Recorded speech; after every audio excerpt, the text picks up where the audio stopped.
अस्सलाम वालेकुम नाजरीन, आप देख रहे हैं फ्लाई न्यूज।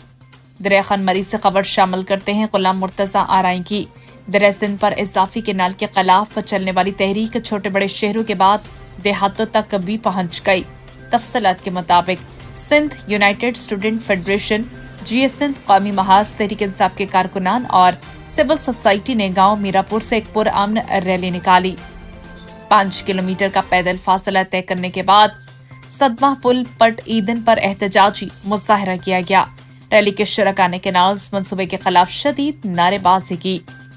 मुजाहरे से खिताब करते हुए पीर अर्राजा कुरैशी, गुलाम मुर्तजा पल, इम्तियाज राजपर, वहाब पल, लाल बख्श पल, जाहिद हुसैन पल ने कहा है कि एक तो नए कैनाल बनाकर सिंध की सरसब्ज जमीन को बंजर बनाने की साजिश की जा रही है, दूसरी जानिब कॉर्पोरेट फार्मिंग के नाम पर सिंध की जमीनों को नीलाम किया जा रहा है।